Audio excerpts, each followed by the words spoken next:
12 ఎకరాల ప్రైవేట్ 50 మంది రైతులు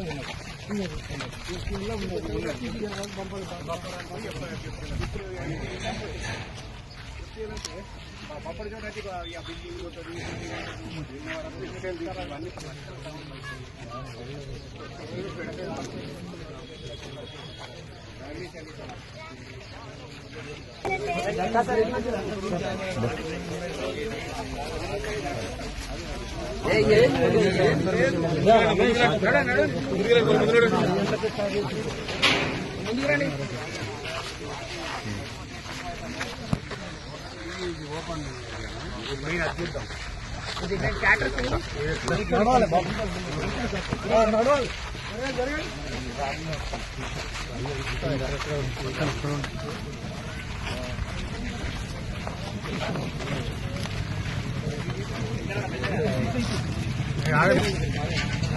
ఆగండి, వచ్చేవాళ్ళు ఆగండి.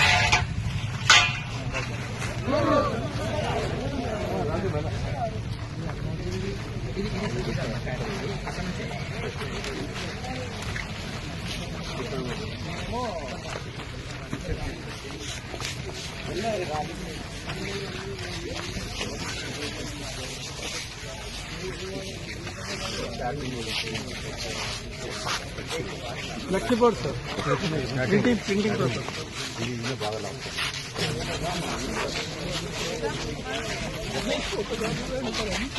సార్ ఇది ఎక్కడండి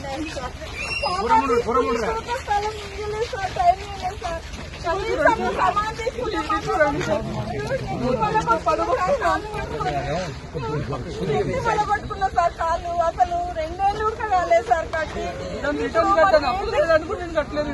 50 లక్షల రూపాయలు కన్స్ట్రక్షన్ కాస్టింగ్ అయింది నాకు.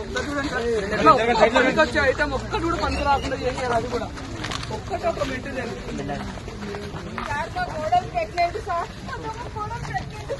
కనీసం రిఫరెన్స్ చేసినా కూడా ఇది ఉందంటే చెప్తే కూడా కనీసం వాళ్ళు మనకు ఇచ్చేయలేదు సార్. వాళ్ళు ప్రెగ్నెంట్ ఉన్నప్పుడు పూర్తి చేస్తారంట, అది అదే పడ్డాం సార్, కాలు మొక్కినాం వాళ్ళకి.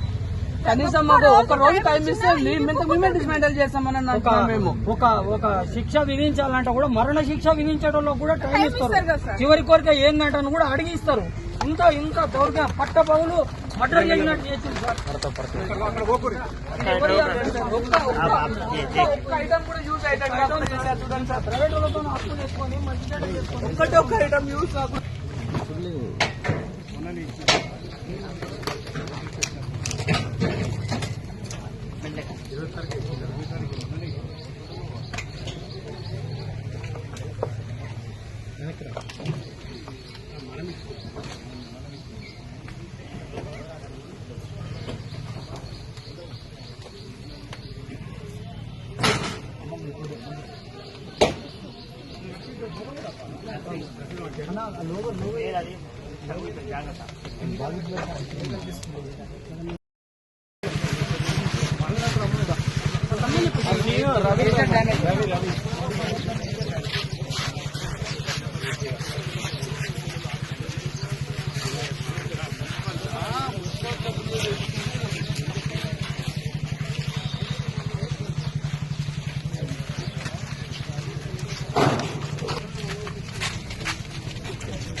ఫ్లెక్సిబుల్ డిజైనింగ్ మిక్చర్ ఇది మేజర్గా డ్యామేజ్ తీసుకుంటామంటే కూడా వాళ్ళు కక్ష మెయిన్ వచ్చింది ఒక 1 డే ముందు చెప్పుకొని 1 అవర్ టైం అడిగినారు.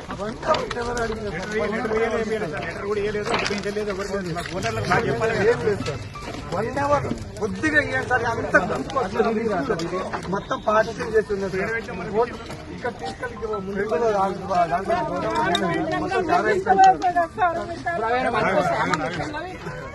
చాలా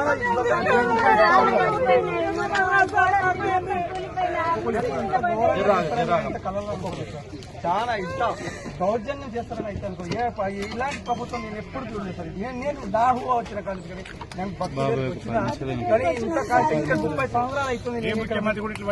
ఎందుకంటే ఏ ముఖ్యమంత్రి అలా చేయలేదు సార్. ఇలాంటి మనుషులు అంటే నేను ఎక్కడ చూడలేదు సార్. సార్ నాకు కనికరం లేదు సార్. 10 మంది పైన ఎక్కి స్కూల్ ఓపెన్ చేస్తారు కరెంట్ కూడా కట్ చేసి ఇస్తారు సార్. అలాంటి ఘోరం చేసి సార్ అన్ని ఓపెన్ చేసి అన్ని తీసుకొస్తున్నారు మిషన్ ఆన్ చేయడానికి కరెంట్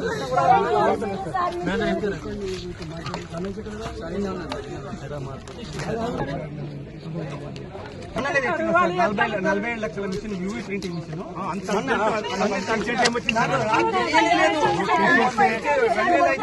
మిషన్లు తీసుకొచ్చి నేను పెట్టిన మొత్తం దగ్గర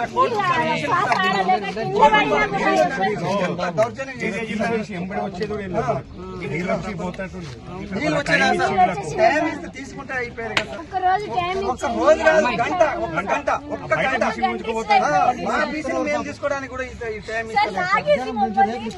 గేట్ బయట పడేశారు సార్ మా మమ్మీని నన్ను డాడీని ఏం పాపం చేశాం సార్ అందులో అంతగానో ఏం చేశాం ఎక్కడైనా టైం ఇవ్వాలి కదా సార్ నేను జిఎస్టీ కడతాను సార్ నాకు జిఎస్టీ ఉంది జిఆర్ సింబల్ డిజిటల్ మీద జిఎస్టీ ఉంది ప్రతి మంత్ నేను జిఎస్టీ చేస్తున్నాను ఫైలింగ్ చేస్తున్నాను నేను ఏ మెటీరియల్ కొన్నా జిఎస్టీ తోటి కొంటున్నాను జిఎస్టీ తో ఉన్నది లేబర్ లైసెన్స్ మొత్తం ఉంది ఎంఎస్ మా దగ్గర ఉన్నది 10 మంది ఎంప్లాయీస్ సార్ అక్కడ పడుకోవడానికి కూడా లేదు సార్ ఇగో ఇప్పుడు పడుకునే పిల్లలు పడుకునేది ఉంది సార్ దీన్ని వదిలేయండి సార్ కూడా వదిలేదు ఇంత రిక్వెస్ట్ చేసాం పడుకునేది ఇప్పుడు వాళ్ళు పడుకునే ప్లేసెస్ దాంట్లో గిన్నెలు అన్ని అలానే ఉన్నాయి సార్ ఇప్పుడు మా ప్రభుత్వం అది అట్నే ఉంది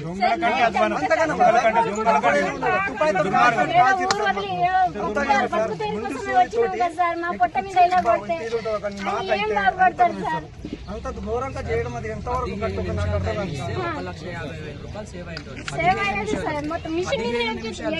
చూడు సార్ ఇప్పుడు కూడా మిషన్లు మొత్తం లోపడే ఉన్నాయి సార్ ఇప్పుడు దాకా ఇవన్నీ చేస్తూనే ఉన్నాను మొత్తం లోపడే ఉన్నాయి చాలా ఘోరంగా సార్ ఎంత ఘోరం చేయడం ఎక్కడ చూడలేదు సార్ ఏ ప్రభుత్వం సార్ అంతగా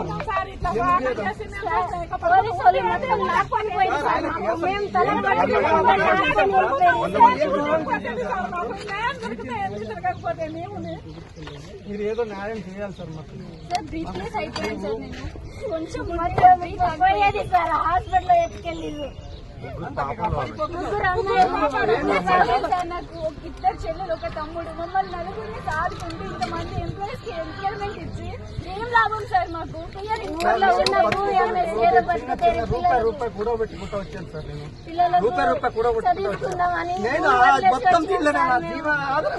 విలేజ్ సార్ విలేజ్ లో కూడా మాకు ఇల్లు లేదు సార్ ఏదో వచ్చినాం సార్ మేము ఎంత ఏం చేయాలి సార్ నేను ఎక్కడికి పోవాలి సార్ ఎవరు సార్ నన్ను ఆదుకునేటోళ్ళు ఏం చేస్తారు సార్ కొట్లాడేది ఉన్న సార్ మన అదే మనం అదే సార్ అందుకని ఆదుకోండి సార్ ఆలోచించి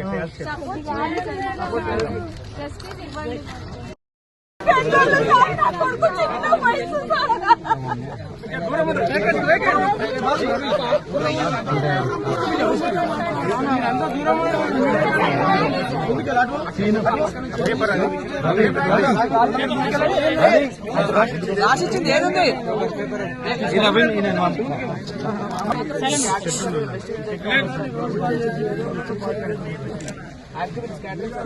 నీరు కాదు జిఆర్ సింబల్ నా పేరు Ravi sir flex printing sir sign board చేస్తాను అదే బోర్డ్ ప్రింటింగ్ నా పేరు రవి సార్ నాది 30 లక్షలు లాస్ ఇంటీరియర్